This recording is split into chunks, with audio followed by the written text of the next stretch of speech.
Parole de vie d'avril 2022. Allez par le monde entier, proclamez l'Évangile à toutes les créatures. Marc, chapitre 16, verset 15. L'Évangile de Marc attribue les dernières paroles de Jésus ressuscité à une seule apparition de celui-ci aux apôtres. Ils sont à table, comme souvent avec Jésus, avant sa passion et sa mort. Cependant, cette fois-ci, la petite communauté porte le signe de l'échec. Ils ne sont plus que 11, au lieu de 12 que Jésus avait voulu avec lui. Et, à l'heure de la croix, des présents l'ont renié, beaucoup ont fui. Dans cette dernière rencontre décisive, le ressuscité leur reproche d'avoir le cœur fermé aux paroles de ceux qui avaient témoigné de sa résurrection. Pourtant, il confirme son choix. Malgré leur fragilité, il leur confie à nouveau l'annonce de l'Évangile, de cette bonne nouvelle qui est lui-même, avec sa vie et ses paroles. Après ce discours solennel, le ressuscité retourne vers le Père, mais en même temps demeure avec les disciples, confirmant leurs paroles par des signes prodigieux. Allez par le monde entier, proclamez l'Évangile à toutes les créatures. La communauté envoyée par Jésus afin de poursuivre sa propre mission n'est donc pas un groupe de personnes parfaites, mais plutôt de personnes appelées avant tout à demeurer avec lui, à faire l'expérience de sa présence et de son amour patient et miséricordieux.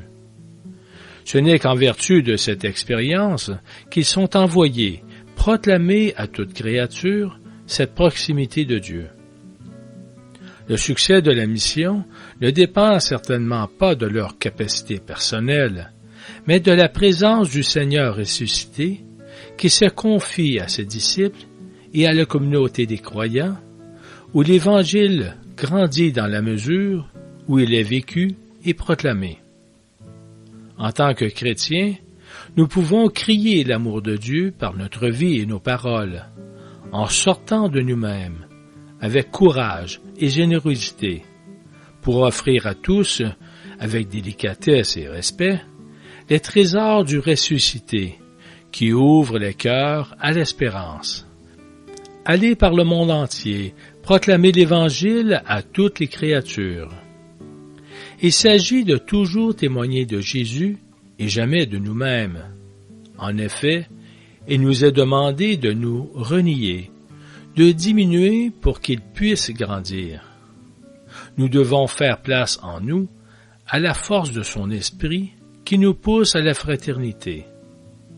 Carl Lubick écrivait « Je veux suivre l'Esprit Saint qui, chaque fois que je rencontre un frère ou une sœur, me rend prêt à me faire un avec lui ou avec elle, à les servir à la perfection, qui me donne la force de les aimer, s'ils sont de quelque manière mes ennemis, qui emplit mon cœur de miséricorde, pour savoir pardonner et me préoccuper de leurs besoins, qui me pousse à communiquer au moment opportun ce que j'ai de plus beau dans le cœur. À travers mon amour, c'est celui de Jésus qui se révèle et se transmet.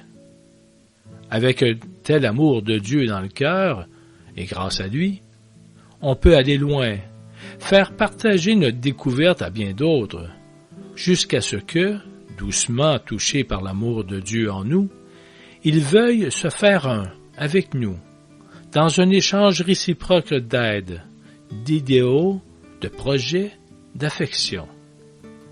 Ce n'est qu'alors que nous pourrons parler, ce qui sera un don dans la réciprocité de l'amour. Allez par le monde entier, proclamer l'Évangile à toutes les créatures. À toutes les créatures. C'est une perspective qui nous fait prendre conscience de notre appartenance à la grande mosaïque de la création, à laquelle nous sommes particulièrement sensibles aujourd'hui. Les jeunes sont souvent à l'avant-garde de ce nouveau chemin d'humanité. Dans le style de l'Évangile, ils confirment par des actes ce qu'ils annoncent par des paroles. Robert, depuis la Nouvelle-Zélande, partage son expérience sur Internet. Une activité en cours sur notre territoire soutient la restauration du port de Porirua, dans la partie sud de la région de Wellington.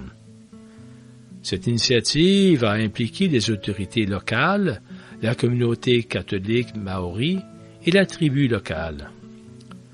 Notre objectif est de soutenir cette tribu dans son désir de mener à bien la restauration du port, de veiller à la propreté des eaux, afin de permettre la récolte de coquillages et la pêche courante sans crainte de pollution. Ces initiatives ont été couronnées de succès et ont créé un véritable esprit communautaire. Le défi est d'éviter que cela ne soit un événement passager et de maintenir au programme à long terme qui aident et soutiennent pour vraiment faire la différence sur le terrain.